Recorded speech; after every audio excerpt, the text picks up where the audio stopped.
Agora que você já sabe que o juiz, quando ele estiver julgando um processo, ele tem que dar paridade de tratamento para as partes. E essas partes têm que agir com boa fé e tem que cooperar para que a gente consiga chegar numa solução justa. Agora que você também já sabe que o processo tem que terminar num prazo razoável e o juiz tem que fazer o possível para analisar o mérito da demanda, é importante você lembrar que o juiz, ele é um aplicador da lei.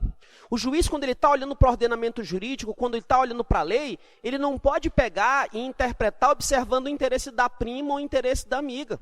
O juiz, quando ele estiver aplicando o ordenamento jurídico, ele tem que observar o quê? Ele tem que observar os fins sociais, o interesse social e a exigência do bem comum, não é do bem pessoal. Sabe por quê? Porque quando eu pacifico um conflito, eu não resolvo só um problema daquelas partes, eu resolvo um problema social. Então, quando o juiz estiver interpretando uma lei, o que ele tem que fazer? Quando ele está olhando o ordenamento jurídico, ele tem que observar o fim social e a exigência do bem comum, resguardando sempre a dignidade da pessoa humana. Porque se eu tiver num conflito entre capital e pessoa humana, o que vai levar em conta? Pessoa humana. E além disso, o juiz tem que atender, quando ele for aplicar a lei, a proporcionalidade, a razoabilidade, a legalidade, a publicidade e a eficiência. Isso tudo está no artigo 8º. Então lembre-se do seguinte, o juiz, quando ele for aplicar o ordenamento jurídico, ele não pode levar o interesse pessoal, ele tem que observar o quê? Os fins sociais e a exigência do bem comum. Ele tem que atender também o quê? A dignidade da pessoa humana, e ele tem que observar os princípios da proporcionalidade, razoabilidade, legalidade, publicidade e eficiência. Ah, Ritson, no meu livro de Direito Processual Civil tem 537 milhões de princípios. Eu sei, no meu também tem. E vejam só, gente, se cair no teu edital normas fundamentais do processo civil, o que tu tem que estudar? Artigo 1º ao 12. E vai ter maluco começando a estudar 200 milhões de princípios. Não, porra, não é assim. Se ele coloca normas fundamentais do processo civil, artigo 1º ao 12. Agora, se ele escreve princípios constitucionais do processo, aí já é diferente. Se ele escreve princípios informativos do processo, é diferente. Agora, se ele colocar apenas normas fundamentais do processo civil, que é o que deve estar vindo em breve nos nossos próximos editais, é artigo 1º ao 12, você tem que estudar isso aqui. Fechou até aí, pessoal? Olha só. Uma das principais mudanças do nosso CPC atual é esse princípio aqui, que é o princípio da não surpresa. E no nosso curso, eu vou falar toda hora. Ritson, como assim não surpresa? É porque esse princípio da não surpresa, ele está no artigo 9º e no artigo 10 do CPC. Por esse princípio, o juiz não pode pegar e aplicar uma decisão, ele não pode proferir uma decisão surpreendendo a parte. Ritson, o que é surpreendendo? É o seguinte, o juiz pega o processo e sem te intimar, sem te avisar daquele fundamento, ele vai e decide. Não, cara. Antes de tomar a decisão, o juiz tem que intimar, ele tem que falar o seguinte, olha, eu encontrei um problema aqui, ó, resolva esse problema, porque se você não resolver, eu vou decidir. Então, quando ele faz isso, ele não te pega de surpresa. Esse é o princípio da não surpresa. O juiz não pode proferir decisão, mesmo nos casos em que ele age de ofício, hein? Isso é a regra. Ele não pode proferir decisão sem ouvir a parte previamente. Quando eu te ouço, eu estou te concedendo o contraditório. Ritson, o que é o contraditório? É o direito de contraditar, de rebater, de alegar. Agora me responde o seguinte, aqui no processo civil qual é a regra? A regra é que o contraditório seja prévio, ou seja, antes da decisão, ou o contraditório seja posterior à decisão. Ora, acabei de te falar, o contraditório como regra no processo civil, ele tem que ser o quê? Prévio, porque você tem direito de ser ouvido previamente antes do juiz decidir. Isso para evitar surpresas. Isso por conta do princípio da não surpresa. Fechou até aí? Mas olha só. Imagina um caso em que eu tenho uma pessoa numa cama de hospital e a pessoa está para morrer. Ela está nas últimas e ela precisa de um medicamento. Se não der esse medicamento para ela, cara, ela vai morrer. Eu te pergunto. O juiz vai ouvir a outra parte para depois decidir? Será que a pessoa vai esperar tudo isso? Será que a vida dela vai aguentar? Não, Ritson, ela não vai aguentar. Então, enfia na cabeça o seguinte, isso é uma regra. A regra é que o juiz não pode proferir decisão sem antes ouvir a parte, sem antes oportunizar a parte dela se manifestar sobre esses fundamentos. Mas eu tenho exceções.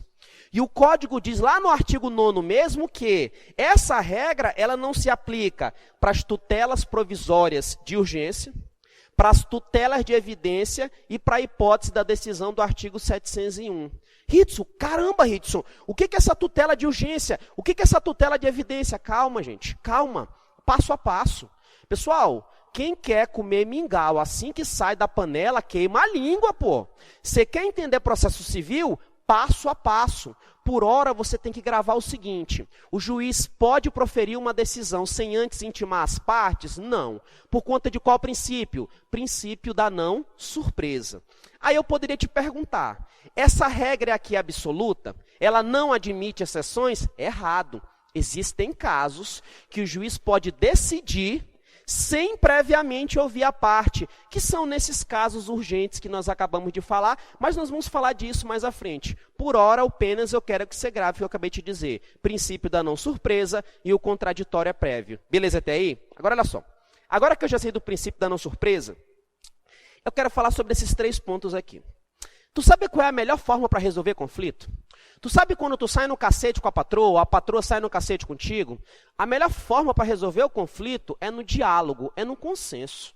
Não existe melhor forma do que o acordo, porque o acordo eu não tenho vencedor nem perdedor, eu tenho empate. E esse empate é a melhor coisa.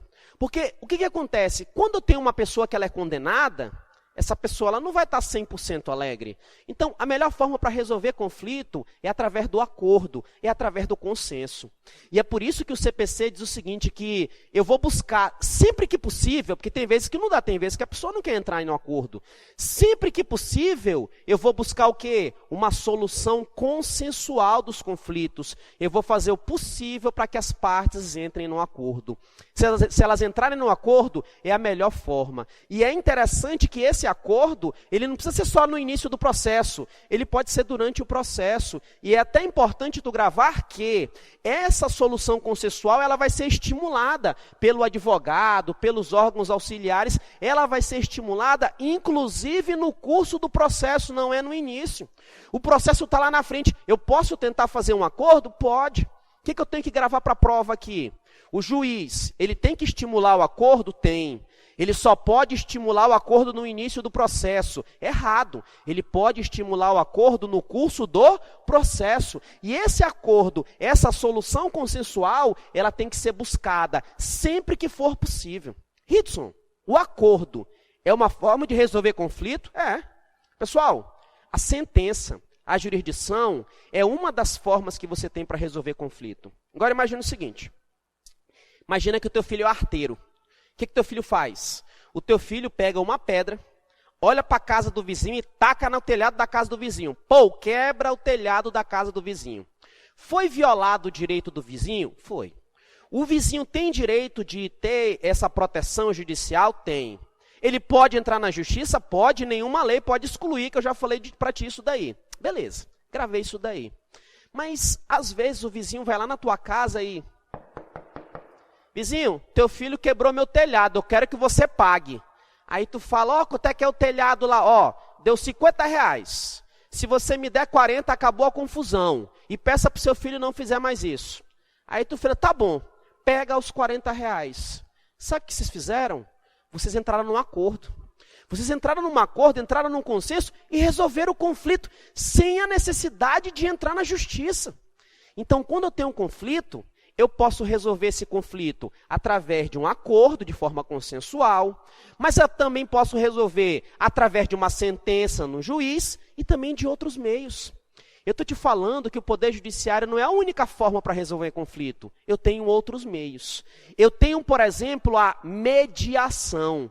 Ritz, o que é a mediação? Na mediação eu vou ter uma figura que é o mediador. Esse mediador é um auxiliar da justiça. O mediador não é juiz, ele é auxiliar da justiça. O mediador vai pegar a parte A e a parte B. E ele vai tentar convencê-las de quê? De que é melhor elas entrarem num acordo. Ele vai mediar, ele não decide.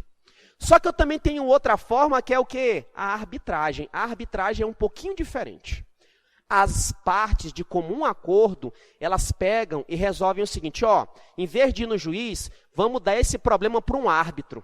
Aí o árbitro, ele vai fazer o seguinte, ele vai fazer um laudo arbitral, decidindo quem tem direito, quem não tem. A pergunta é, eu posso utilizar a mediação para resolver conflito? Pode. Eu posso utilizar a arbitragem para resolver conflito? Pode. Então, se cair na prova, a única forma para resolver conflito é a jurisdição. É errado.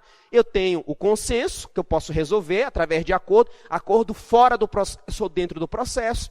Eu também posso resolver através de mediação, e lembre-se, no processo civil é permitida a arbitragem. Beleza até aí? Mas vejam só, tem casos que não tem acordo. Quer que eu te diga um caso que não tem acordo? Chifre. Ritsu, como assim? Olha, tu quer ver o cão chupando manga, amigo? É mulher escorneada. Velho, mulher escorneada, velho, ela é vingativa, velho, é fogo. Mas, porra, tu aprontou, velho. Tu vai sacanear com a mulher? Tem que se lascar mesmo. O que acontece? A mulher tá braba contigo, tu botou chifre nela, e ela pega, entra com ação, ela quer separação judicial, ela quer alimentos, ela quer deixar pelado, velho. Aí vai pra audiência. Chega lá na audiência e tu fica com medo. Tu fica com medo porque assim, ó, tu sabe que tu aprontou com ela, só que tu nunca satisfez ela. Tu fica pagando de garanhão na rua, mas quando tu tava lá no quarto com ela, tu não aguentava nem 15 segundos. Então, cara, ela tá bala contigo. E tu fica com medo, meu Deus do céu. Se ela falar que quando eu tava com ela no quarto, dava 30 segundos, eu já tinha terminado, caramba, bicho, eu tô lascado. Ritson, não. Ritson, esse processo é sigiloso, né? Ê, papai, presta atenção numa coisa. A regra é que os processos são públicos. A regra é que os atos praticados no processo devem ser públicos. Isso tudo por conta do princípio da publicidade. Como regra, o processo tem que ser público, feito a portas abertas. Todo mundo tem o direito a saber o que está acontecendo no processo. E se for um processo eletrônico, do mesmo jeito. Quando eu falo em processo eletrônico, tu entra no site dos tribunais, tem lá consulta pública. A regra é que o processo ele é o quê? Público. Só que tem casos que esse processo não dá para dar publicidade. Ritsu, quando que não dá para dar publicidade? Para respeitar a intimidade, casos relacionados a casamento, mas a gente vai ver isso mais à frente em atos processuais. Quero que você grave apenas o seguinte, que a regra é que os atos do processo, que o processo, ele tem que ser o quê? Público. Só que essa é uma regra. Em alguns casos, o processo vai tramitar em segredo de justiça. E quando ele tramitar em segredo de justiça, quem é que vai participar da audiência? Quem é que vai participar dos atos processuais? As próprias partes, autor e réu, os advogados delas, ou defensores públicos e o Ministério Público.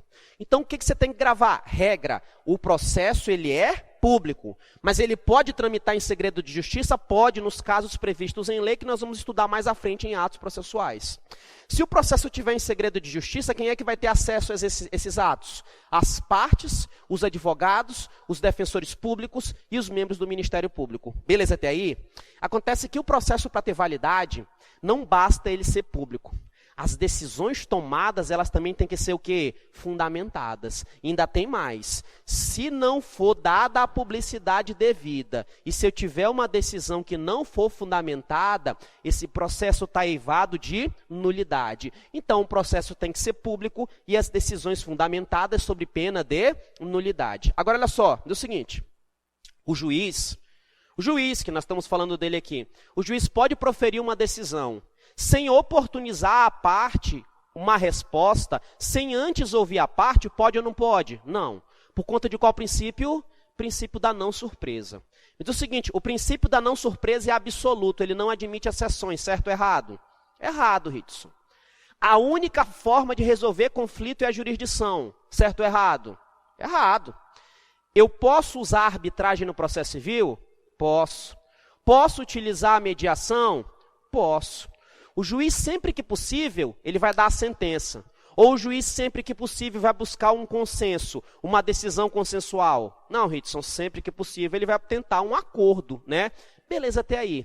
E lembre-se também que o juiz, quando ele estiver num processo, ele tem que se atentar, por quê? Porque o processo, os atos do processo têm que ser públicos. E, além disso, as decisões têm que ser o quê? Fundamentadas sobre pena de nulidade. Beleza? Vamos apagar o quadro aqui para a gente finalizar o tema.